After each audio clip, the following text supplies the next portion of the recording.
대통령의 탄핵 여부를 가릴 변수 가운데 가장 핵심으로 주목받는 쟁점이 뭔지 아십니까? 바로 대통령의 뇌물죄 혐의인데요.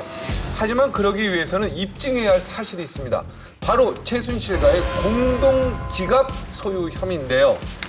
네, 이게 참 심증은 가는데 물증이 없어요. 이게 답답해요, 그죠? 이번에 헌법재판소에서 탄핵 여부를 결정하는데 가장 이제 핵심적인 부분이 바로 이 부분입니다. 대통령이 법 위반하는 것 중에서 중대한 범죄가 돼야 되고 그 중대한 범죄의 하나의 예가 뇌물죄나 부정부패다 이런 내용 때문에 그 뇌물죄라는 건 사실 어떻게 보면은 그 국민을 배신하는 행위고 국민의 어떠한 그 신임을 그 어긋나게 하는 거거든요.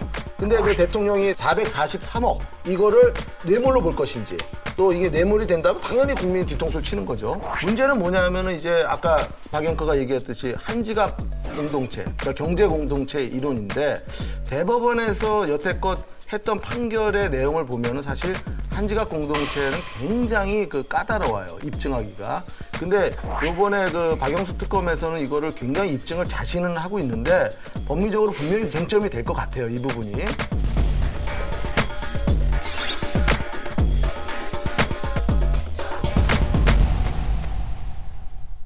저는 이번 탄핵 그 선고에 있어갖고 이 뇌물죄 성립 여부에 대해서는 별로 현재 판단에 영향을 주지 않으리라는 생각이 들어요. 뇌물이요? 예, 검찰의 수사 기록이라든지 그 특별수사의 수사 기록 자체가 현재 다 넘어가 있지도 않을 거고 더군다나 검찰 기록이 넘어갔다 한들 형법적으로 확정 판결되지도 않은 걸 가지고 헌재에서 이래라 저래라 얘기할 수가 없죠. 저는 이번 탄핵은 박근혜 대통령이 대통령으로서의 역할을 제대로 수행하지 못했다, 잘했다. 이게 탄핵의 핵심 사유가 된다고 저는 봐요. 그래도 가장 문제가 되는 게 뭐냐? 저는 이렇게 생각을 해요.